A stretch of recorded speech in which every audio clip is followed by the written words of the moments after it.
IPO लाने का process क्या रहता है, किस तरीके से आईपीओ आता है किसी भी ब्रांड का? लेकिन आज जो ये सुन रहा है और जिसकी टर्नओवर 20 करोड़ है और 3-4 करोड़ प्रॉफिट है, आप अगले 6 महीने में आईपीओ ला सकते हो। 3-4 साल वेट करने की जरूरत नहीं। आपने भी 95 में अपनी कंपनी का आईपीओ लेकर आया और उसके बाद ऐसा क्या हुआ कि आपने अपनी कंपनी बंद कर दी?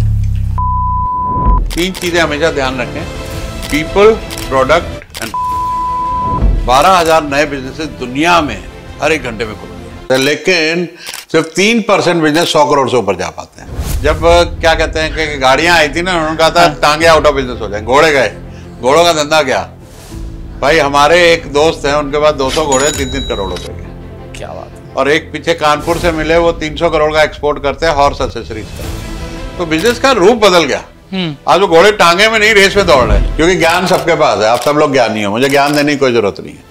करना कैसे मैं वही बताता हूँ। आपके YouTube चैनल पे भी बहुत सारा ज्ञान है सर।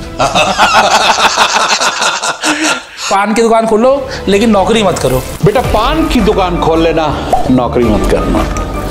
लेकिन आज के जो युवा पीढ़ी है, जो खुद से स्टार्टअप कर रहे हैं, सेल्फ मेड लोग हैं, वो डेफिनेटली आप देखेंगे कि यूएसए को टक्कर देंगे और फ्रेंचाइज बहुत ज्यादा बढ़ेगी इंडिया से भी। नमस्कार साथियों, मैं हूं आशीष अग्रवाल और आप सभी का स्वागत है फ्रेंचाइजी बताओ पर। और आज के इस पॉडकास्ट में हमारे साथ हैं एक ऐसे बिजनेस मेंटर जो लोगों को सिखा रहे हैं किस तरीके से आप अपना आईपीओ ला सकते हैं और किस तरीके से आप अपने बिजनेस को मल्टीप्लाई कर सकते हैं। सबसे खास बात इनके बारे में क्या है कि ये ऐसे इकलौते कोच हैं जिनका अपना आईपीओ भी आया हुआ है अर्ली 90s में। आज हम इनसे जानेंगे किस तरीके से आप भी अगर कोई फ्रेंचाइजी बिजनेस रन कर रहे हैं तो क्या आपका भी आईपीओ आ सकता है, किस तरीके से आप अपने फ्रेंचाइजी बिजनेस को मल्टीप्लाई कर सकते हैं, और साथ ही साथ जो वर्ल्ड वाइड फ्रेंचाइजी बिजनेस चल रहा है और इंडिया में जो फ्रेंचाइजी बिजनेस हो रहा है उसमें क्या फर्क है। बहुत सारी आई ओपनिंग बातें होने वाली हैं बिजनेस कोच सुरेश मंसारामानी के साथ। आज हम इनसे बात करेंगे और जानेंगे फ्रेंचाइजी बिजनेस के बारे में। तो आइए हम और आप मिलकर स्वागत करते हैं बिजनेस कोच सुरेश मंसारामानी जी का। सर आपका बहुत बहुत स्वागत है। Thank you very much. Sir मैं बहुत समय से आपको इस चैनल पर लाना चाह रहा था और जानना चाह रहा था कि किस तरीके से हम अपने दर्शकों को गाइड कर सके फ्रेंचाइजी बिजनेस के बारे में, किस तरीके से हम उनका आईपीओ लाने में हेल्प कर सकें। तो सबसे पहले मैं चाहूँगा कि सर आप किस तरीके से लोगों को गाइड करते हैं बिजनेस को बढ़ाने में, उसके बारे में सर बताएं सर कुछ। देखो, बिजनेस स्केल करना ना बड़ा ही एक मुश्किल काम है। कोई 12,000 नए बिजनेसेस दुनिया में हर एक घंटे में खुलते हैं। 12,000 नए बिजनेस हर घंटे में खुलते हैं, लेकिन सिर्फ 3% बिजनेस 100 करोड़ से ऊपर जा पाते हैं। तो ये आलम है स्केलिंग अप का कि छोटे छोटे रह के छोटे छोटे ही रह जाते हैं और वहां पर उनको स्केलिंग अप का ना कोई ज्ञान है, ना पता है कैसे करें, और कई तो स्केल करने में कोलैप्स हो जाते हैं। बढ़ाते बढ़ाते अच्छे खासे चल रहे, छोटे बड़ा कर रहे तो गिर गए। तो वो भी एक आर्ट और साइंस है कि किस हिसाब से आप स्टेप बाय स्टेप अपने बिजनेस को स्केल करके फिर लिस्ट करें, लिस्ट करके फिर हजारों करोड़ बिलियन डॉलर वैल्यूएशन तक पहुंचे। वो मैं कराता हूँ। सर आपने बताया कि जब छोटा काम कर रहे हैं तो बहुत अच्छा कर रहे हैं, और जैसे ही आपने अपने बिजनेस को थोड़ा सा स्केल करने की कोशिश की, उस रेस के अंदर बहुत सारे बिजनेस कोलैप्स कर जाते हैं। तो ऐसे क्या बड़े 3 रीजन हैं जो वो बिजनेस नहीं सफल हो पाते हैं? 3 तो नहीं कहूंगा, बहुत सारे रीजन हैं, लेकिन मेजर हम क्योंकि जब आप सोलोप्रेन्योर हो तो आपको किसी से बात नहीं करनी, जो कर रहे हैं आप ही कर रहे हैं। अपनी चाय खुद बना रहे हैं, अपने को पानी खुद पिला रहे हैं, मार्केटिंग सेल्स सब कुछ आप कर रहे हैं। जो रेवेन्यू आ रहा है ठीक है, आप खुश हो उसमें।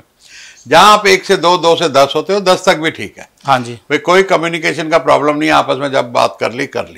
लेकिन जहां जब 10 से 100 और 1000 होते हो, वहां पर आपको processes, communication, specialisation, marketing, sales, systemisation, इतना कुछ इन्वॉल्व हो जाता है। और उसके साथ साथ जब स्केल करते हो ना, तो पैसा जो होता है ना, उस पर ट्रैक रखना बड़ा मुश्किल हो जाता है। अगर वहां पे आपका कंट्रोल और MIS नहीं है तो पता भी नहीं लगेगा करोड़ों रुपए कहाँ चले गए। क्योंकि इंग्लिश में कहावत है, स्केलिंग अप सक्स कैश। वो कैश मैनेजमेंट जो है, प्रॉफिटेबिलिटी मैनेजमेंट, खर्चों को कंट्रोल करना, तो 3 बातें तो नहीं भाई, 30 बातें हैं जिनको कर रहे थे तब स्केल होता है। मतलब ऐसी बहुत सारी चीजें सीखनी पड़ेंगी। हाँ सर, अगर हम बात करें बाहर के मार्केट की और इंडिया की मार्केट की, आप कई साल US में भी रहे हैं, वहाँ के बिजनेस को आपने बहुत नज़दीक से देखा है। अगर हम देखिए बाहर के जो कंट्री के ब्रांड इंडिया में आते हैं, डोमिनोज आया, पिज्ज़ा हट आया, मैकडोनल्ड की बात करें 10,000, 12,000, 15,000 स्टोर हैं इनके वर्ल्ड वाइड, जबकि इंडिया का कोई ऐसा ब्रांड नहीं है जो 1,000, 2,000, 5,000 तक पहुंच पाए। आपको क्या माइंडसेट में फ़र्क लगता है बाहर के ब्रांड और इंडियन ब्रांड में? माइंडसेट का ही फ़र्क है। वो जो कहते हैं ना, कोई भी बिजनेस छोटा नहीं होता, बिजनेसमैन छोटा होता है। वो छोटा जो सोच है ना, छोटी सोच और पाँव की मोच, उसके चलते मैं, जैसे फॉर एग्जांपल, ये तो चलो आपने मैकडोनल्ड और फूड चेन की बात करी। हाँ जी। सबसे टिपिकल बिजनेस है ज्वेलरी। ज्वेलरी। अब ज्वेलर तो गले से हटता नहीं कि मेरा करोड़ों का सामान पड़ा चोरी ना हो जाए। वो बेचारा ना छुट्टियां लेता है, ना कहीं ज्यादा, सुबह 9 बजे खोलता है और रात को 9-10 बजे बंद करके पूरी इन्वेंट्री देख के हर हीरा अपनी जगह ठीक है, फिर जाता है। वहीं पे आप देखेंगे तनिष्क है, कैरेट लेन है, आज बगैर मालिकों के चल रही है ना। बिल्कुल 100%। तो ये जो कंट्रोल से हटना, यहाँ जो माइंडसेट है, मेरे पास कुछ लोग ऐसे मेंटरिंग के लिए आते हैं जिनके डैडी लोग उनको प्राइवेट लिमिटेड नहीं करने दे रहे हैं। फ्रेंचाइज तो दूर की बात है, वो तो प्राइवेट लिमिटेड नहीं करना भाई, प्रोप्राइटरशिप रखो, अपने कंट्रोल में रखो, प्राइवेट लिमिटेड करी, कंप्लायंस बढ़ जाएगी, कागज बढ़ जाएगा, ये सब नहीं करना। तो जब ऐसा माइंडसेट ट्रेडिशनल व्यापारी का है तो वो फिर फ्रेंचाइज तो बहुत दूर की बात है, स्केल ही कर ले। लेकिन आज के जो युवा पीढ़ी है जो खुद से स्टार्टअप कर रहे हैं, सेल्फ मेड लोग हैं, वो डेफिनेटली आप देखेंगे कि यूएसए को टक्कर देंगे और फ्रेंचाइज बहुत ज़्यादा बढ़ेगी इंडिया से भी। जो फ्रेंचाइज बिजनेस की, क्योंकि यहाँ पर आपको आज सुन रहे हैं बहुत सारे लोग या तो फ्रेंचाइज कर रहे हैं या फ्रेंचाइजी बिजनेस में एंटर करना चाह रहे हैं, आप क्या गाइड करेंगे इन लोगों को कि फ्रेंचाइजी बिजनेस में एंटर करने से पहले किन बातों का ध्यान रखें? 2 चीज़ें इसमें मैं आपसे क्लियर करना चाहूँगा। फ्रेंचाइज देना या फ्रेंचाइज लेना? फ्रेंचाइजी देना। जो ब्रांड्स हैं, क्योंकि आप ब्रांड्स को ही बड़ा बनाते हैं, तो जो ब्रांड्स अपने आप को फ्रेंचाइजिंग में लाना चाह रहे हैं, जो अपनी franchise pan India world wide देना चाह रहे हैं, उनके बारे में। इससे बढ़िया कोई भी तरीका नहीं स्केल करने का। आप एक दुकान खोलिए या एक आउटलेट खोलिए या एक कोई भी ऑफिस खोलिए, उसको सिस्टमाइज कीजिए, प्रोसेस को बढ़िया कीजिए, क्योंकि फ्रेंचाइज के लिए सबसे ज़्यादा ज़रूरी है आपके प्रोसेस स्ट्रांग होने चाहिए। क्योंकि अगर फ्रेंचाइजीज ने ब्रांड को डाइल्यूट करना शुरू किया, कुछ अपने हिसाब से उल्टी सीधी चीज़ें करनी शुरू कर दी, तो आपका ब्रांड खत्म हो जाएगा। तो अगर प्रोसेस स्ट्रांग नहीं किया आपने तो फ्रेंचाइज में नहीं जाना है। तो पहले जो भी एक दुकान है आपका या एक आउटलेट है, उसको पूरा अच्छी तरह से प्रोसेस ड्रिवन करिए, सिस्टम्स बनाइए, फिर एक फ्रेंचाइजी दीजिए, मेक श्योर कि उसको कामयाब कर दे, वो आपका ब्रांड एम्बेसडर बन जाए। वहाँ पे आपकी जितनी टेस्टिंग है, जो होना है, जितनी भी तकलीफें आनी, वहाँ झेल लो। उसके बाद आप खोल दो पूरे इंडिया में, क्या विश्व में जहाँ जाना है चले जाओ।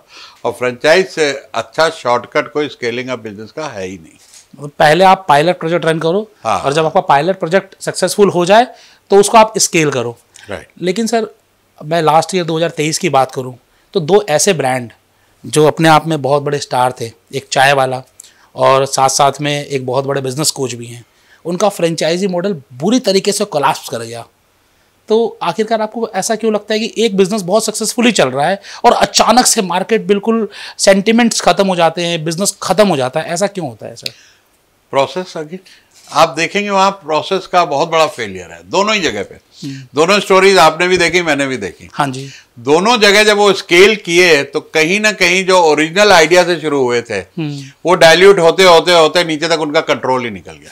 Franchise is all about playbook कि भाई ये एसओपीज है, ये लिखा हुआ, इससे उधर हिलेंगे नहीं। आपने एग्जाम्पल दिया मैकडोनल्ड का। हाँ, मैं दुनिया भर में मैकडोनल्ड गया हूँ, जर्मनी भी गया हूँ, सिंगापुर भी गया हूँ, वेनेजुएला भी गया हूँ और चाइना भी गया हूँ, हर जगह मैकडोनल्ड गया हूँ। कोई टेस्ट पे फर्क नहीं, कोई सर्विस पे फर्क नहीं, क्योंकि वहाँ पर ट्रेनिंग मॉड्यूल्स उनके, हाँ जी, रिटन डाउन एवरीथिंग। आज आप छोटे से होटल में चले जाओ, लाला का चलाया हुआ होटल, वहाँ आपको कोई कंसिस्टेंसी नहीं मिलेगी, ना सर्विस में, ना खाने में, ना बाथरूम की सफाई में। लेकिन एक चेन जो होती है जहाँ पे सिस्टम और प्रोसेसेस हैं, वो भी तो फ्रेंचाइज ही है। बिल्कुल। वहाँ पर भी आप देखेंगे कि हर चीज़ तरीके से हो रही है, बहुत बड़ा आपको डिफरेंस मिलेगा दोनों के ऑपरेशन में। तो फ्रेंचाइज मॉडल के लिए solid processes, solid system, playbook, written down SOPs और उसके ऊपर मॉनिटरिंग के हर फ्रेंचाइजी आपका आपके ब्रांड के हिसाब से, गाइडलाइंस के हिसाब से काम कर रहा है। सर हम इंडियन माइंडसेट की बात करें तो जो आपने बताया कि एसओपी बनाना, फिर उसके पीछे आपको एक प्रॉपर हिरार्की भी डेवलप करनी पड़ती है, कंपनी में आपको अलग डिपार्टमेंट भी बनाने पड़ते हैं, और इन सब के पीछे मॉनेटरी कॉस्ट भी आता है। इंडियन माइंडसेट में बहुत सारे ब्रांड से मिलता हूँ, बातचीत करता हूँ, जब उन्हें गाइड करता हूँ फ्रेंचाइजिंग के बारे में, और जब वो पूछते हैं कि इसके पीछे क्या खर्चा आएगा, ये खर्चा बट बड़ा लोग इससे डरते हैं, तो आप उनको कैसे टैकल करते हैं ऐसे लोग जब आपके पास आते हैं? जिसने मुझसे पूछा ना आईपीओ में खर्चा क्या आता है, मैं कहता हूं तेरा आईपीओ नहीं आएगा। तो जब आपसे खर्चा पूछे उसको फ्रेंचाइज नहीं देनी है, क्योंकि वो खर्चा ही देखेगा, रिटर्न नहीं देखेगा। रिटर्न नहीं देखेगा, खर्चा नहीं है, वो इन्वेस्टमेंट है। ओके। जो लोग आके मेरे यहाँ पे मेरे मेंटरिंग लेते हैं, मुझे कुछ छोटी मोटी फीस देते हैं, तो मैं उनको कहता हूँ ये खर्चा है या इन्वेस्टमेंट? जो कहता है खर्चा, मैं कहता तुझे नहीं लूंगा, जाओ। जो कहता है ये इन्वेस्टमेंट है, अब तुम इसकी सही वसूली कर पाओगे, इसको जाके इम्प्लीमेंट करोगे, धंधे में अपना बिजनेस बढ़ाओगे, प्रॉफिट्स बढ़ाओगे, तो दीज आर इन्वेस्टमेंट्स। फ्रेंचाइज देना, उसके लिए सिस्टम बनाना, प्रोसेस बनाना, हायरार्की क्रिएट करना, टीम हायर करना, आप कोई एक थोड़ी, आप हजारों आउटलेट की बात कर रहे हो यार, बिल्कुल multi million dollar billion dollar धंधे की बात कर रहे हो। तो जो आदमी पहले ही खर्चा खर्चा खर्चा खर्चा करने लग जाए, यस खर्चे का ध्यान रखना है, बजटिंग का ध्यान रखना है, आपको कितना बजटिंग है। शुड नेवर गो आपके प्रॉफिट से या उससे ऊपर ही निकल जाए, ये करने में सारी कंपनी लुट गई, वो तो कोई भी नहीं करेगा। बिल्कुल। लेकिन घबराना उससे कि आज आईपीओ के ऊपर अगर आपको 25 करोड़ रुपया रेज करना है, 100 करोड़ का एसएमई आईपीओ 100 करोड़ की वैल्यूएशन में ला रहे हो, तो आपका 10% खर्चा होगा, 2.5 करोड़ खर्चा होगा आपका। लेकिन जो 2.5 करोड़ सुन के डर गया वो आईपीओ नहीं लाएगा। वही आदमी बैंक में 25 करोड़ लेगा, हर साल 2.5 करोड़ देगा, और 300 कागज साइन करेगा, सवाल भी नहीं पूछेगा, बैंक मैनेजर के घर दरवाजे के बाहर 3-3 घंटे बैठा रहेगा वो, लेकिन हर साल 2.5 करोड़ खर्चेगा, यहाँ पूछेगा खर्चा क्या है। तो माइंडसेट का प्रॉब्लम है ज्यादा। बेसिकली वो फ्यूचर की सेविंग्स नहीं देख पाते हैं, आज का एक्सपेंस देख लेते हैं। हाँ, फ्यूचर के कैश फ्लोज देखें, हाँ जी, इन्फॉर्म डिसीजन लें कि मेरा, उनका सवाल ये होना चाहिए जी इस सारे में इन्वेस्टमेंट कितनी और मेरी रिटर्न कितनी, that is the right question. खर्चा पूछना is not right question. Sir आप बहुत सारे ब्रांड को गाइड करते हैं, उनके बिजनेस को बढ़ाने में उनकी हेल्प करते हैं, और मैं पर्सनली जानता हूँ कुछ एक ब्रांड्स के बारे में जो काफ़ी समय से स्टक थे, अपने बिजनेस को ग्रो नहीं कर पा रहे थे, 3 साल से सपोज करो स्टक थे, और 3 महीने में आपने उनको मल्टीफोल्ड कर दिया, मल्टीप्लाई कर दिया। तो आखिरकार ऐसा क्या चेंज करते हैं आप किसी ब्रांड के अंदर? बहुत सिंपल है, एक टेक्निक है OKR जिसको मैं बोलता हूँ, ऑब्जेक्टिव की result. Okay. Google, Amazon, Google तो 1999 से कर रहा है, इंटेल 1970 से कर रहा है, लेकिन एसएमई इसको कोई बताता नहीं था। तो जैसे मुझे पता लगा तो मैंने कहा इसमें मास्टरी कर लेते। क्या है सर ये OKR? ऑब्जेक्टिव की रिजल्ट। ओके। अब देखिए गोल सारे ही बनाते हैं, आपने भी बनाए होंगे, मैंने भी बनाए होंगे, लेकिन चक्कर क्या है कि हम गोल बनाते साल के, कि जी 2024 में ना मैं वेट लॉस करूंगा। अब वो 24 जनवरी रहने दो यार, अभी तो जनवरी में शादी आ रही है, शादी करके निपटा ले, फिर करेंगे, फरवरी में करेंगे, मार्च में करेंगे। तो इस साल के गोल ना गलत है। 12 हफ्ते का गोल। अब 12 महीने नहीं, आपने साल में 4 नए साल बनाने हैं, 1 जनवरी, 1 अप्रैल, 1 जुलाई, 1 अक्टूबर। क्या बात है सर। तो आपको साल को 4 हिस्सों में डिवाइड करो। अच्छा, यहाँ कई लोग जो व्यूअर देख रहे होंगे इसमें इंश्योरेंस बिजनेस में होंगे, हाँ जी, वहां पे एक टर्म है JFM। बिल्कुल। जनवरी फरवरी मार्च में सारे साल का धंधा कर लेते हैं, होता है ऐसा, क्योंकि वहां पे प्रेशर होता है हमें नंबर दिखाने, सारे साल का धंधा करते हैं लोग। तो मैं कहता हूँ भाई आप अपने धंधे में सारा साल ही JFM रखो ना, हर 90 दिन को JFM बना लो और साल साल के गोल उसमें अचीव करते चले जाओ। फिर उसके लिए क्या है कि जो आप JFM में रोज काम करते हो, बाकी 9 महीने आप आराम करते हो, यहाँ वो 9 महीने का आराम बंद है। यहाँ पे आप रोज काम कर रहे हो, हर रोज अपने गोल के बारे में सोच रहे हो, हफ्ते हफ्ते गोल को मेजर कर रहे हो, और हर 3 महीने बाद उसको सेलिब्रेट कर रहे हो, भाई क्या गोल अचीव हुए, क्या नहीं हुए, what work, what didn't work. बस इतना ही सिंपल है ये, लेकिन कंसिस्टेंटली करते रहो तो 3-3 महीने में JFM वाला जादू हो जाता है। क्या बात है सर। कोई केस स्टडी आप शेयर करना चाहेंगे हमारे दर्शकों के साथ? एक है हमारे मेंटी सूरज बोडे, ओपस इनोवेशन गोवा से, बहुत बड़ा घाटा हो गया इनको, और 2017 में सब कुछ लुट गया उनका, 11-12 साल बिल्कुल वो स्ट्रगल में थे। और उन्होंने जब OKR शुरू किया तो वो एक ऐसे इंसान है, बिजनेसमैन है, इन्होंने OKR को अपने पूरे अंदर उतार लिया। वो कहते मेरा DNA OKR है, मेरा ब्लड ग्रुप OKR पॉजिटिव है, मैं खाता OKR हूँ, पीता OKR हूँ, सोता OKR हूँ। तो उन्होंने OKR को लगा, और ऐसा जोश आया उनको कि उन्होंने 90 दिन में साल भर की टर्नओवर कर दी। अब उसके बाद तो आज उनके 5 शहरों में फैक्ट्रियाँ, ऑफिसेज, और जो वो काम उधार पे करते थे आज एडवांस पे कर रहे हैं। बिल्कुल। लाइन लगी पड़ी काम की, प्राइस भी मार्केट से 10-15% ज़्यादा ले रहे हैं और पैसा भी एडवांस ले रहे हैं। तो ये एक बड़ा उनकी ज़िंदगी में मैजिक हुआ। और 2 बार उन्होंने सुसाइड अटेम्प्ट किया था, नदी में कूदने गए थे, वो इतने परेशान थे। वहाँ से इतनी बड़ी सक्सेस स्टोरी, और 2 साल बाद IPO भी ला रहे हैं, सिर्फ एक मेंटर की वजह से। एक अच्छा मेंटर, एक गाइड होना ज़िंदगी में वो बहुत ज़रूरी है। बहुत सारे बिजनेसमैन के साथ मैंने ये देखा, ये प्रॉब्लम है कि वो अपने आप को समझते हैं कि वी आर ऑल गुड, और ख़ासकर जो छोटे बिजनेसमैन हैं जिन्होंने बहुत अर्ली एज में कुछ अचीव कर लिया। आप क्या मानते हैं कि कोई एक मेंटर किसी बिजनेस में क्या बदलाव ला सकता है? बहुत बड़ा बदलाव ला सकता है। देखिए, एक बुक है $1 ट्रिलियन कोच। एरिक स्मिथ होते थे CEO गूगल के, उन्होंने लिखी है अपने कोच के ट्रिब्यूट पे उनकी डेथ के बाद। बिल कैम्पबेल उनके कोच थे, और वो कोच कर रहे थे Steve Job, Bill Gates, Eric Smith को। अब आप सोचिए, और भी कई सारे थे उनके। तो इसलिए उन्होंने कहा $1 ट्रिलियन कोच, क्योंकि ये 3 कंपनियां, हाँ जी, समझ लीजिए कई $1 ट्रिलियन है। एप्पल अपने आप में $3 ट्रिलियन है। बिल्कुल। तो ये इन्होंने उनको नाम दिया, टाइटल दिया $1 ट्रिलियन। जब उन लोगों को भाई कोच की ज़रूरत है, तो हम और आप और बाकी, मुझे भी कोच की ज़रूरत है, आपको भी कोच की ज़रूरत है। एवरीबॉडी नीड्स ए मेंटर, जिसके पास जो भी कमी है, अगर वो मुझे मान लो फ्रेंचाइज देनी है, मान लो तजुर्बा की फ्रेंचाइज देनी, मैं क्यों अपना माथा खराब करूँ? तो अब आऊँगा ना यार, आजीज भाई ये फ्रेंचाइज बताओ, मैं आप संभाल लो, आप दिखा दो, गाइड कर दो, कैसे होएगा। बिल्कुल। So when you go to professionals, मुझे कंटेंट लिखाना है, मैं किसी अच्छे कंटेंट राइटर को एंगेज करूँ, मैं काहे को अपना माथा खराब करूँ? तो हर एक को अपना अपना एक्सपर्टीज़ है, उसकी आप सर्विसेज लो। ऐसे ही मेंटर की अपनी एक्सपर्टीज़ है, उसने एक तजुर्बा हासिल किया, उसने बिजनेसेस को किया है। और मेंटर की एक खूबसूरती क्या होती है ना, जैसे एक अच्छा डॉक्टर होता है ना, वो कई तरह के पेशेंट्स को डील करते करते उसकी एक्सपर्टीज बढ़ जाती है।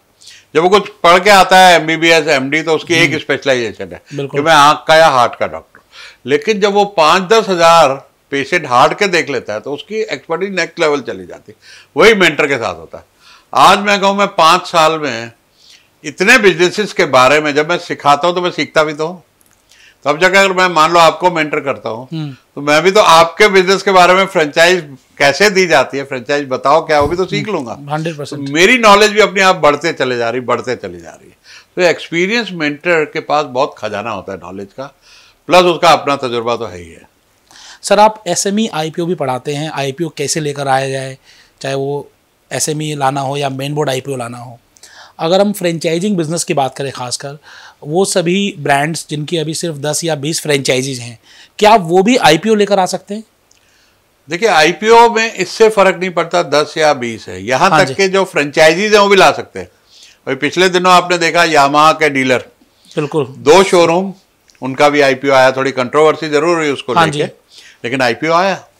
तो IPO के लिए जो मेन रिक्वायरमेंट है, एक अच्छी balance sheet, clean balance sheet जिसमें सारी कंप्लायंसेस हों, ठीक ठाक नेट प्रॉफिट, क्योंकि यहाँ पर नेट प्रॉफिट का मल्टीपल में वैल्यू मिलती है। और टर्नओवर से कोई मतलब? टर्नओवर भी चाहिए रिस्पेक्टेबल। ओके, मान लो आपका 6 करोड़ का टर्नओवर है और प्रॉफिट उसमें 4 करोड़ है, आपका सर्विसेज बिजनेस है, एक अच्छा हेल्दी प्रॉफिट है। लेकिन 6 करोड़ एक छोटा टर्नओवर है, मतलब कोई इन्वेस्टर 6 करोड़ की कंपनी है यार ये। क्या प्रॉफिट हेल्दी है? 4 करोड़ पे आपको 20 गुना वैल्यूएशन में मिल गया 80 करोड़। हाँ, बिल्कुल। तो इसलिए एक बैंक होगा रिस्पेक्टेबल टर्नओवर यहाँ पर SME IPO में 15 से 20 करोड़, ओके, और 3 से 4 करोड़ का प्रॉफिट, नेट प्रॉफिट अच्छा हो तो बहुत बढ़िया। वहाँ IPO लाने में आसानी होती है, इन्वेस्टर्स का कॉन्फिडेंस होता है, लोग इन्वेस्ट करते हैं। IPO लाने का प्रोसेस क्या रहता है? किस तरीके से IPO आता है किसी भी ब्रांड का? पहला आपको मन बनाना, माइंडसेट कि मैं कंट्रोल 25% डाइल्यूशन होती है तो वो पब्लिक को देना चाहता हूँ। हाँ जी। अब आप प्राइवेट लिमिटेड तो छोड़ो, आप पब्लिक लिमिटेड होने जा रहे हो। हाँ जी। तो आपकी जिम्मेवारी लोगों की तरफ बढ़ती है, अकाउंटेबिलिटी बढ़ती है और अकाउंटेबल। चाहे SME में कंप्लायंसेस कम है, कंपनी सेक्रेटरी सारी कंप्लायंसेस कर लेता है, लेकिन आपको as a founder, as a promoter, आपकी एक जिम्मेवारी बनती है, आप लोगों से पैसा ले रहे हैं। हालांकि ये लोन से डिफरेंट है, कोई आपके घर नहीं आने वाला, कभी कोई घाटा हो गया, लेकिन यू आर अकाउंटेबल। सेबी बैठे हैं, एक्सचेंज बैठे हैं, वहाँ पे आपकी अकाउंटेबिलिटी है। आपको उस पैसे को सही इस्तेमाल करके बिजनेस को सही तरीके से बढ़ाना है। तो यहाँ पर IPO कोई भी ला सकता है। रिक्वायरमेंट है कि एक अच्छा बिजनेस, ग्रोइंग बिजनेस होना चाहिए, घुसता हुआ बिजनेस नहीं होना चाहिए। घुसते हुए बिजनेस में पैसा कोई नहीं लगाएगा। It should be a growing business, turnover भी बढ़ रही, प्रॉफिट भी बढ़ रहा है, स्केलेबल है तो और बढ़िया, जहाँ पर पता है कि ये बिजनेस कई हजारों करोड़ों में भी जा सकता है। और साथ में कंप्लायंसेस पूरी होनी चाहिए, कोई क्रिमिनल केसेस नहीं होने चाहिए, क्योंकि ड्यू डिलिजेंस बहुत अच्छी होती है इसमें, अच्छी खासी होती है। बहुत सारे लोग उतनी ड्यू डिलिजेंस ही नहीं करा पाते क्योंकि अकाउंट डिपार्टमेंट स्ट्रांग चाहिए, बहुत पेपर वर्क लगता है, कम से कम 1000-1200 पेपर लग जाते हैं, तो उतनी सारी कंप्लायंसेस उसके अंदर करनी होती हैं। तो एक अच्छी साफ सुथरी कंपनी, मैं तो कहूँगा कि अगर किसी को 3 साल बाद IPO लाना है, जैसे मुझे 2026 में लाना है, लेकिन मैं तैयारी 22 से कर रहा हूँ। मेरी कंपनी प्राइवेट लिमिटेड है, मेरी कंपनी में इंडिपेंडेंट बोर्ड है, डायरेक्टर्स हैं बाहर के, मैंने बाहर के डायरेक्टर्स रखे हैं, हम सैलरी उठाते हैं, कोई बड़ा डिसीजन बोर्ड के परमिशन के बगैर नहीं लेते। बहुत सारे SMEs के पास कंपनी सेक्रेटरी नहीं होता, हाँ जी, भाई CA ही कंपनी सेक्रेटरी है, तो CA कुछ 2-4 जो जरूरी आपकी कंप्लायंसेस होते हैं वो कर लेते हैं, लेकिन IPO के टाइम में फिर 4 साल की करोगे बैठ के। तो इसलिए जरूरी है कि आज एक कंपनी सेक्रेटरी पार्ट टाइम रख लो, अपनी कंप्लायंसेस पूरी करते चलो MCA पोर्टल के ऊपर, तो यू आर रेडी। जिस दिन आपकी टर्नओवर और प्रॉफिट रिक्वायर्ड अचीव हुआ, आप अपना ड्राफ्ट हेरिंग जो प्रोस्पेक्टस होता है, रेड हेरिंग प्रोस्पेक्टस, वो आप फाइल कर दो और 90 दिन के अंदर आप IPO के लिए तैयार हो। क्या बात है सर। आप केवल एजुकेशन ही देते हैं या फिर एग्जीक्यूशन में भी हेल्प करते हैं? मैं एग्जीक्यूशन में ही हेल्प करता हूँ। ओके, हाँ, क्योंकि ज्ञान सबके पास है, आप सब लोग ज्ञानी हो, मुझे ज्ञान देने की कोई जरूरत नहीं है, करना कैसे मैं वही बताता हूँ। आपके YouTube चैनल पे भी बहुत सारा ज्ञान है सर।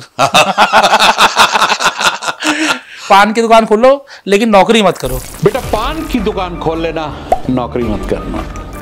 तो ये नौकरी वाली जो जनसंख्या है वो बेचारी क्या करेगी? क्या आज मुझे टीम चाहिए, एम्प्लॉय चाहिए, कहाँ से आएंगे? ये सवाल हजारों लोगों ने पूछा कि भैया आपका स्टाफ क्या करेगा, सब लोग अगर बिजनेस करेंगे नौकरी कौन करेगा? तो मेरा जवाब देते देते मैं थक गया।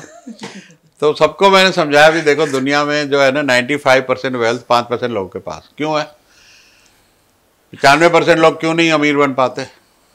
क्योंकि वो दम ही नहीं है बिजनेस करने वाला। हाँ जी। और तुम भी बिजनेसमैन हो, मैं भी हूँ, हमारे को क्या सेक्रीफाइस करने पड़े हैं, दिन रात कितनी मेहनत करनी पड़ी है शिद्दत के साथ, कितने कुछ और सेक्रीफाइसेस, पार्टियां छोड़नी पड़ी हैं, कितनी जगह शादियों ब्याह पे हम नहीं गए हैं, कितनी जगह हम किसी की डेथ पे भी नहीं पहुंच पाए कि अपना काम है, बदनामी उठानी पड़ी रिश्तेदारी में।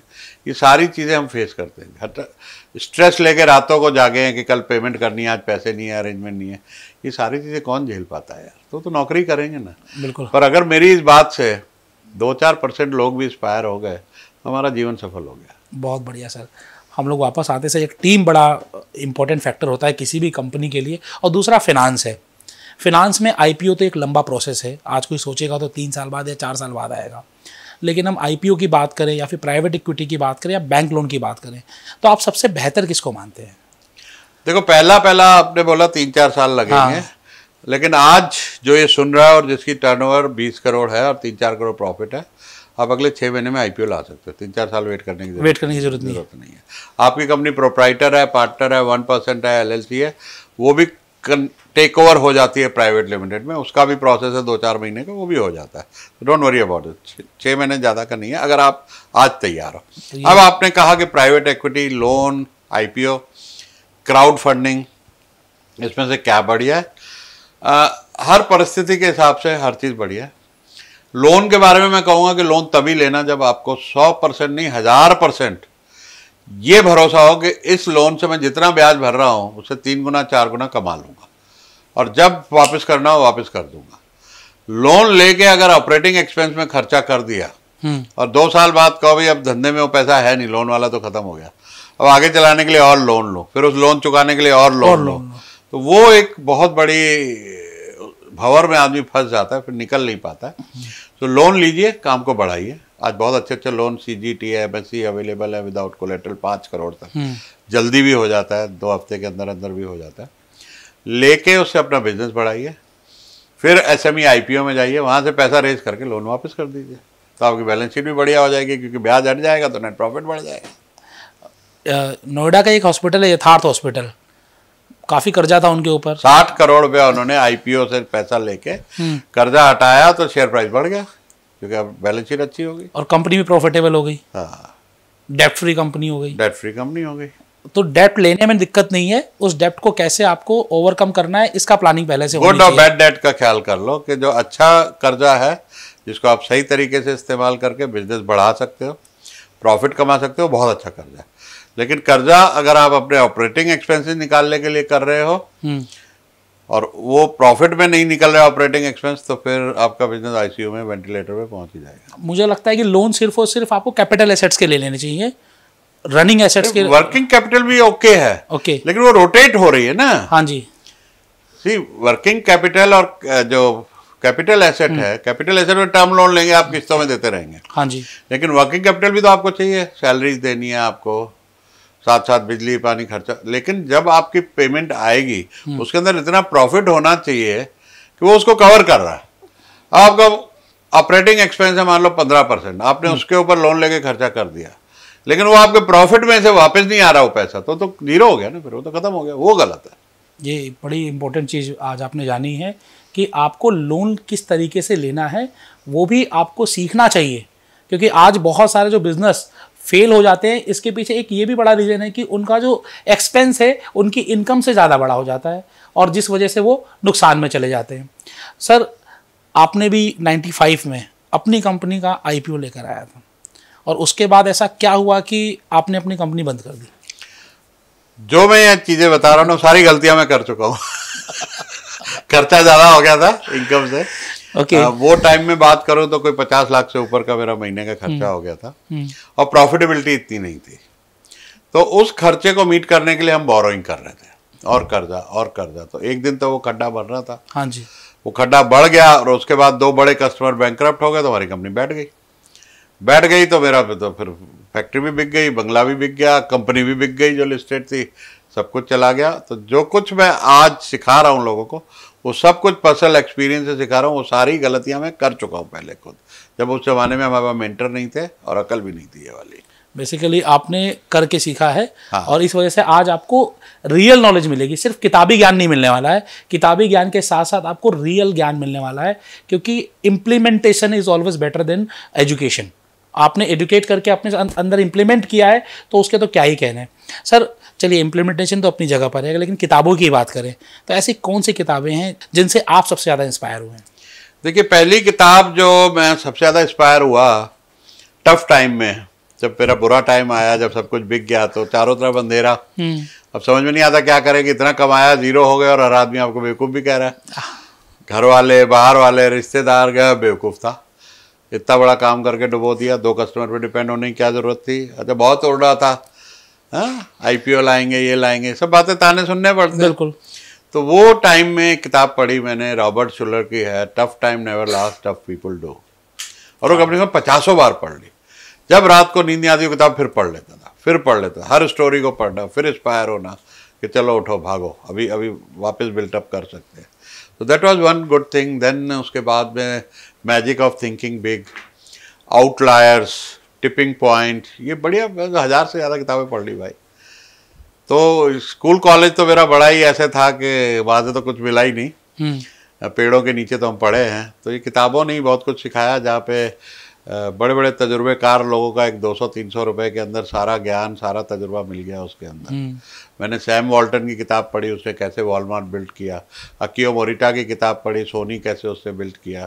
टोयोटा की किताब पढ़ी, तो बहुत सारी किताबें, इलॉन मस्क की पढ़ी, बिल गेट्स की पढ़ी, वॉरेन बफेट की तो जितनी किताबें अवेलेबल है मैंने मार्केट में पढ़ ली।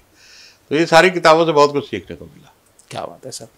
सर ऐसी क्या आप सीख देना चाहेंगे यंग एंटरप्रेन्योर्स को जो फ्यूचर में आइदर फ्रेंचाइजिंग, डिस्ट्रीब्यूटरशिप या डीलरशिप की तरफ जाना चाहते हैं? 2 चीज़ों पे काम करो, एक तो पर्सनल ब्रांड और एक बिजनेस ब्रांड। देखिए, आज एक हमारे सामने बहुत बड़ा एग्जांपल है इलॉन मस्क, जिसने पर्सनल ब्रांड को अच्छी तरह यूज़ किया, और इतनी अच्छी तरह यूज़ किया कि जिसके बेस के ऊपर टेस्ला जैसी कंपनी, जहाँ एक भी कार बनी नहीं, उसके ऊपर उसने बिलियंस ऑफ डॉलर का फंड इकट्ठा कर लिया, और फाइनली ब्रांड करते करते करते ट्विटर भी खरीद लिया। तो पर्सनल ब्रांडिंग करो, क्योंकि लोग आज हर ब्रांड के पीछे ये जानना चाहते हैं कि इंसान कौन है। तो जब आप एक फेस देते हो ब्रांड को, तो उस ब्रांड की वैल्यू कई गुना बढ़ जाती है, उसकी शाइन बहुत गुना बढ़ जाती है। तो आज जैसे तजुर्बा है, वो एक ब्रांड है लेकिन उसका फेस मैं हूँ, तो मेरे फेस के साथ तजुर्बा का ब्रांड बहुत ज़्यादा चमक जाता है। तो every entrepreneur should work on their own branding and then company का ब्रांडिंग। तीसरा, पीपल फर्स्ट। तीन चीजें हमेशा ध्यान रखें, पीपल, प्रोडक्ट एंड प्रॉफिट। लोग क्या करते हैं, प्रॉफिट को पहले रख लेते हैं। घोड़ा होता है ना, गाड़ी के आगे होता है, गाड़ी पीछे होती है। तो आगे जो है ना वो सब आपके पीपल हैं, देयर आर कस्टमर्स, पीपल में कस्टमर भी आ गया, वेंडर भी आ गए, जो आपको सप्लाई दे रहे हैं वो भी आपकी एक टीम का हिस्सा है। So when you take care of people, वहां अगर वो सारे खुश है, उसके बाद प्रोडक्ट बढ़िया है, तो प्रॉफिट तो कोई रोक नहीं आना है। पीपल, प्रोडक्ट एंड प्रॉफिट, ये तीन चीजों का ख्याल रखेंगे तो बिजनेस कभी नीचे जा नहीं सकता, दिन दूना रात चौगुना, बढ़ेगा ही बढ़ेगा। आज सर आपसे बहुत कुछ सीखने को मिला और बहुत सारा तजुर्बा मिला। मैं आपको बताना चाहूँगा कि सर तजुर्बा के फाउंडर भी हैं, जिसके मल्टीपल चैप्टर्स हैं, और चैप्टर्स इक्विवेलेंट टू फ्रेंचाइजी मैं मानता हूँ, कोको मॉडल के फ्रेंचाइजी जिसे आप ही ऑन कर रहे हैं। या फिर दी हुई है, मैंने 2 फ्रेंचाइज दी हुई हैं। क्या बात है सर, ये पहली बार आज जानने को मिल रहा है कि सर ऑलरेडी अपने ब्रांड की फ्रेंचाइजिंग भी कर रहे हैं और उनसे हम फ्रेंचाइजिंग। लेकिन मैंने उनकी फ्रेंचाइज फी नहीं ली है कोई, तो कुछ अपने जो मेंबर्स थे उनको खास दिया हुआ है, जो हमारे नेटवर्किंग चैप्टर है। 2 मॉडल है, एक जहाँ लर्निंग मॉडल है जो मैं खुद हैंडल करता हूँ, लेकिन उसमें भी एक बड़ी सी कम्युनिटी है हमारे पास। लेकिन एक जो प्योर बिजनेस नेटवर्किंग मॉडल है, वो मैंने जो फ्रेंचाइज बॉम्बे में दी है और दिल्ली में, फरीदाबाद में और गुड़गांव में दी है। तो वहाँ पे हम पायलट रन कर रहे हैं कि जब वो पूरा सिस्टमाइज हो जाएगा, एक बड़ी सक्सेस स्टोरी क्रिएट हो जाएगी, तो तजुर्बा आपका एक अच्छा क्लाइंट बनने वाला है। क्या बात है सर। सर एक और क्वेश्चन मैं आपसे लेना चाहूँगा, बड़ा इंपॉर्टेंट क्वेश्चन जिसके बहुत सारे एंटरप्रेन्योर मिस करते हैं। नेटवर्किंग का बिजनेस ग्रोथ में क्या रोल होता है? भाई बड़ा घिसा पिटा सा डायलॉग है, your network is your network, लेकिन समझता कोई नहीं है। मतलब इतनी ट्रांजैक्शनल होती है नेटवर्किंग कि किसी को मिल रहे हैं ना, तो वो इसलिए मिल रहे हैं कि इससे क्या वसूल कर लूँ, कुछ इससे काम निकाल लूँ। नेटवर्किंग है आपका रिलेशनशिप में इन्वेस्टमेंट। वो जब आप किसी के दिल में जगह करते हो, जगह बनाते हो अपनी। आज अगर आपका मेरे साथ फ्रेंचाइज बताओ एक रिलेशनशिप है, तो मेरे पास फोन में 40,000 लोग हैं और सोशल मीडिया पे आपको पता 6 करोड़ व्यूज है मेरे, बिल्कुल, और हजारों लोगों से मैं रोज ट्रेनिंग कोचिंग के जरिए मिलता हूँ। लेकिन जहां पर भी फ्रेंचाइज की मुझे आवाज आएगी, आपका ध्यान आएगा ना। हाँ जी, क्योंकि हमारा अपना एक रिलेशनशिप है, हमने कोई ट्रांजेक्शन नहीं किया, बिल्कुल ना आपने मेरे से कोई धंधा किया ना मैंने किया। हाँ जी, पहली बार हम ऐसी इंटरेक्शन कर रहे हैं, कुछ बार हम मिल चुके हैं, लेकिन उसकी वजह से एक आपस में रिलेशन बिल्ट हुई है। और दिमाग में कहीं फ्रेंचाइज सुनूंगा तो आपका, मुझे फ्रेंचाइज देनी तो आप, दैट इज नेटवर्किंग। जब आप जगह जगह आप एक आदमी के लिए कुछ करो, नेटवर्किंग इज अबाउट गिविंग। एक आदमी के लिए कुछ किया आपने, रोज रोज करो, चाहे उसके बारे में फेसबुक पे पोस्ट डालो, लिंक्डइन पे पोस्ट डालो, एक के लिए कुछ छोटा सा काम कर दो, गूगल रिव्यू दे दो, उसकी सर्विस यूज की। 365 लोगों को आपने साल में किया, 3 साल में 1000 लोग को किया। 1,000 लोग के पीछे 1000 लोग हैं, और उसके अलावा वो हर रोज नए लोगों से मिल रहा है। तो अगर आप उसके यहाँ पर एक छोटा सा हिस्सा ले लेते हो, कब्जा लेते हो, तो वो आपके लिए अपना बटुआ भी खोलेगा और अपने नेटवर्क का भी खुलवाएगा। That is your network.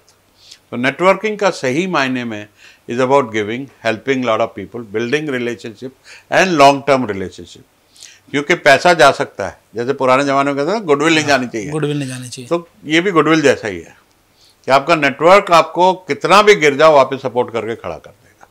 तो नेटवर्क हमेशा करते रहना चाहिए, क्योंकि कहते हैं प्यास कुआं कब खोदना चाहिए, जब प्यास लगे या पहले से।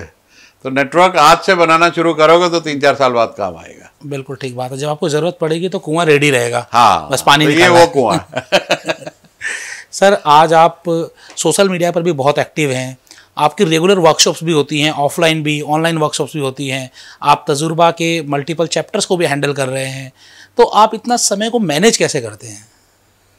सीक्रेट है तो ये सीक्रेट है तो जानने के लिए बैठे आज यहाँ पर। देखो, एक आपने सुना टाइम इज मनी। बिल्कुल, टाइम ही मनी सुना है ना, टाइम इज मनी। उसका डेफिनेशन क्या है बताओ जरा। बेसिकली आप अपने वक्त को सही तरीके से मैनेज कर लो तो आप उस वक्त से मैक्सिमम गेन कर सकते हो, जो मुझे लगता है। ऐसे ही मुझे बहुत लोग डेफिनेशन, आज मैं तुम्हें सही डेफिनेशन बताता हूँ।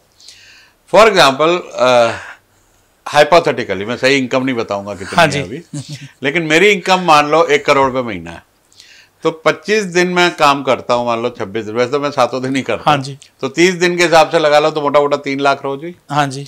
3 लाख के हिसाब से अगर मैं 10 घंटे काम करता हूँ तो 1 घंटे की क्या वैल्यू हुई? 10 घंटे काम 30,000 30,000 रुपये। हाँ जी। तो अब मुझे सुबह से ये सोचना है कि मेरा एक एक घंटा जहां जा रहा है वो मुझे ROI दे रहा है कि नहीं दे रहा है। मैं एक कंपनी का मालिक हूँ, मेरे पास कुछ शेयर होल्डर भी है। हाँ जी। मेरे पास 40-50 शेयर होल्डर भी हैं कंपनी में, जो मैंने प्राइवेट प्लेसमेंट में उनसे फंड्स उठाए हुए हैं, तो मैं उनकी तरफ भी अकाउंटेबल हूँ।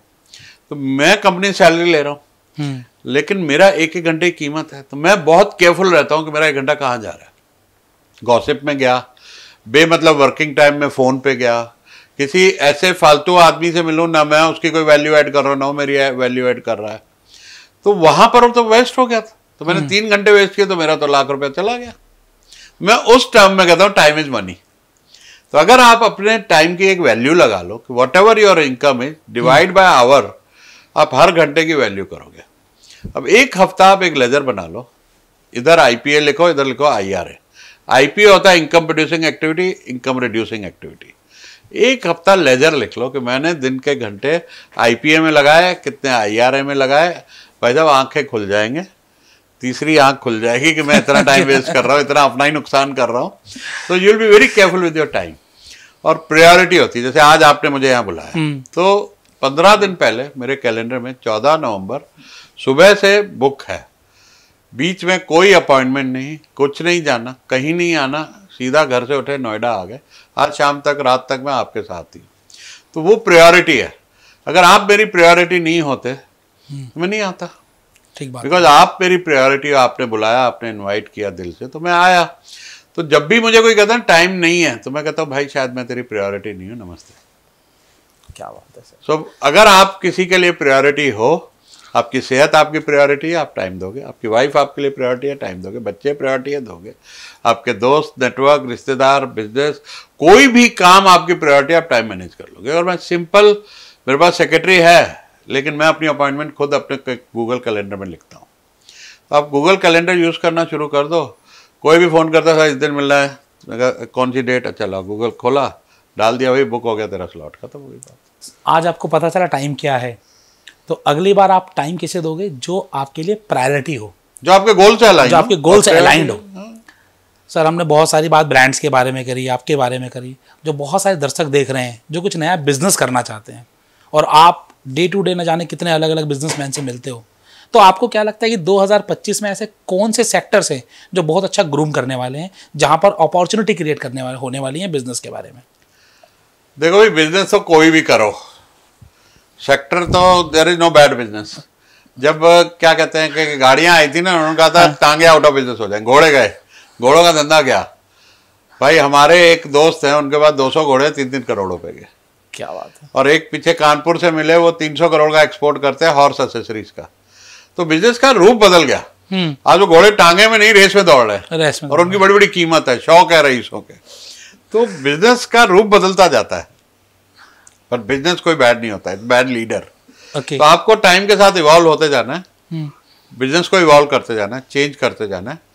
और इस आने वाले अगले 5 साल में डेटा और टेक्नोलॉजी, इन दो को जिसने नहीं समझा और अपने धंधे में उसको सही तरीके से इस्तेमाल नहीं किया, वो बिजनेस सर्वाइव भी नहीं करेगा। चलना तो छोड़ो, बंद हो जाएगा। सो डेटा और टेक्नोलॉजी 2 वर्ड है हर एंटरप्रेन्योर, चाहे दुकानदार हो, चाहे रिटेलर हो, होलसेलर हो, फ्रेंचाइजी हो, फ्रेंचाइजर हो, कुछ भी हो, डेटा और टेक्नोलॉजी को बिल्कुल टॉप प्रायोरिटी रखना, यही आपके बिजनेस को नेक्स्ट लेवल ले जाएगा। आज आपसे बात करके बहुत मज़ा आया। बस लास्टली मैं आपसे एक सफलता के मंत्र लेना चाहूँगा सभी एंटरप्रेन्योर्स के लिए। देखो, जिंदगी ना, लोग कहते हैं कि entrepreneurship is all about making money. पैसा बहुत ज़रूरी है, लेकिन उसके साथ साथ अपनी सेहत का ख्याल रखो, अपनी रिलेशनशिप, अपनी मौज मस्ती का ख्याल रखो, हंसते खेलते रहो, एंजॉय द जर्नी। वो रफ़ी साहब का एक गाना था कि हमको तो सफ़र प्यारा, मंजिल का खुदा हाफिज। तो मंजिल हमारे हाथ में तो भाई है नहीं, हमारे हाथ में तो एक्टिविटी है। हम काम ही कर सकते हैं, दिन रात मेहनत कर सकते हैं। फल कितना मिलेगा, ज़्यादा मिलेगा, कम मिलेगा, वो हमारे हाथ में है नहीं। लेकिन लाइफ एंजॉय करते रहो, हेल्थ अच्छी रखो, कंट्रीब्यूट करो, जितनी हेल्प कर सकते हो वो करो। जितना लोगों को मेंटर कर सकते हो वो मेंटर करो। जहाँ तक जैसे किताबों के जरिए, पॉडकास्ट के जरिए, यूट्यूब के जरिए, physically wherever you can contribute to people, like keep contributing. वो भी एक ज़रूरी हिस्सा है ज़िंदगी का, ताकि जब जाओ तो लोग कहे अच्छा आदमी था क्या। अच्छा। ये नहीं कहे कि एक नंबर का अच्छा हुआ, अच्छा हुआ गया अच्छा हो गया, धरती में बोझ था। नहीं सर, बिल्कुल। आज हमने बहुत सारी बात करी और हर एक छोटी छोटी जो आपने बातें कही है वो हर किसी के लिए लाखों करोड़ों रुपए की हैं। अगर उन्होंने अपनी ज़िंदगी में अपना लिया तो शायद वो अचीव कर लेंगे जो नहीं कर पा रहे हैं। आज आपने अपना कीमती समय दिया, इसके लिए सर आपका बहुत बहुत धन्यवाद sir. Thank you for having me sir, great pleasure. तो फ्रेंड्स, आज हमारे साथ थे जाने माने बिजनेस कोच, जिनको आपने यूट्यूब पर, इंस्टाग्राम पर देखा होगा। इनकी बहुत सारी रील बहुत वायरल हुई हैं, जिसमें सबसे इम्पोर्टेंट जो हमने सवाल भी पूछा, पान की दुकान खोल लो लेकिन नौकरी मत करो। तो अगर आप एंटरप्रेन्योरशिप करना चाहते हैं, आप कोई बिजनेस करना चाहते हैं, फ्रेंचाइजी बताओ, आपके साथ हमेशा है। हज़ारों बिजनेस आइडियाज़ मैंने इस चैनल पर आपके लिए डाले हैं।